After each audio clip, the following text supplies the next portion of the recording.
Hey, what is going on, guys? It's Young here, and today I'm back with another Fortnite video. And in today's video, I want to be sharing with you guys the best X and Y sensitivity to use here in Fortnite. I want to share with you guys the best ranges to stay in for your X and Y sensitivity and what you guys should be using here in this season. I'm going to be sharing with you guys exactly what I use and what other really good players typically use in this game, so you can have the best sensitivity settings that will allow you to win more build fights, gunfights, 1v1s, and help you play much better and a higher level in this game. And real quick, before we get into the video, I have a VBuck giveaway. I bought a ton of these VBuck cards for you guys to have.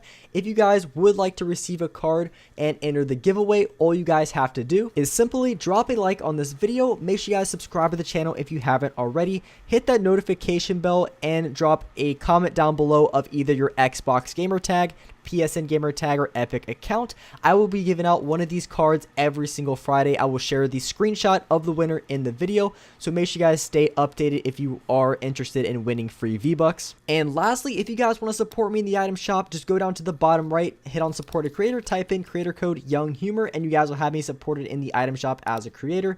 And alright guys, let's get right to the video. Alright, so in this video, I'm going to be sharing with you guys the best X and Y sensitivity settings to use here in Fortnite. I want to share with you guys the ranges in which I recommend. I'm also going to share with you guys the building and editing sensitivity multiplier to go along with it, because your building and sensitivity multiplier do multiply from the sensitivity of your horizontal and vertical speed. So I want to cover on both. So the best ranges to stay in as far as a horizontal and vertical sensitivity are going to be the ranges of about 38% up to a 44%. These are the best ranges to stay on and what a lot of pro players and most really high level players stay on. So you want to make sure that you're staying in the ranges of 38% to 44%. You can go slightly lower or higher based on preference, but I really don't recommend it, and I don't think it's that good. And people who stay outside of this range typically don't have the best accuracy, and it's just not the most ideal setup, because you really don't need to play on anything higher than like a 44 or even like 45%. You can turn fast enough completely fine as long as you have good crosshair placement. If you have really bad crosshair placement, then it is possible that you would need a higher sensitivity to be able to turn around and do the things that you would want to do. But that's not really a case of your sensitivity being too high. That's more of a case of just needing to have better crosshair placement and work and improve on it. So for 38%, I recommend having a build and editing mode multiplier of a 2.1x. So 2.1x for a 38%. So if you want to play on about a 40%, I would recommend bumping this down to about a 1.9 or a 1.8. These ranges are really, really good. And so when it comes to, like I said, it is a multiplier of your horizontal and vertical speed. So all the settings I'm showing here are going to feel about the same as far as building and editing. But if you want to play on a little bit higher of a sensitivity and you want to play on a 44%, I would recommend bumping it up to anywhere of the ranges of like 2.0, or you can even play on a 1.9 as well. It really just depends if it feels too quick, or you can even go down to 1.8. So in the ranges of like a 1.8 to 2.1 are going to be the ranges in which you want to stay on when it comes to each of the sensitivity settings for X and Y. So those are the three different sensitivities that I recommend. It's going to be 38%, 40%, and 44%. And then I also shared the building and editing multipliers to go along with it. So these sensitivity settings are really great for a lot of reasons. One of the big reasons why I like these settings a lot is because, one, there is a lot of social proof with these settings, meaning most pros and really high level players do play on these sensitivities and settings, so you know they do work with the best players in the game. And also, these really just feel the best and most comfortable to play on, because when it comes to your aim assist, you do have to stay over the character in order to get it. And the faster your sensitivity, the easier it is to overcorrect. And if you overcorrect on the player, it could feel like your aim assist sometimes is working and then sometimes not. So it just feels a lot more inconsistent versus on a little bit lower of a sensitivity.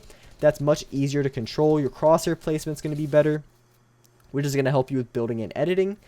And on top of that, it's going to make it feel like you have more aim assist because it's going to be a consistent feel rather than sometimes you have it, sometimes you don't, because you're kind of overcorrecting on the player you're trying to aim at. And this could get worse the further they are from you, because trying to hit someone from a box away is a lot harder than hitting someone who's just right there next to you.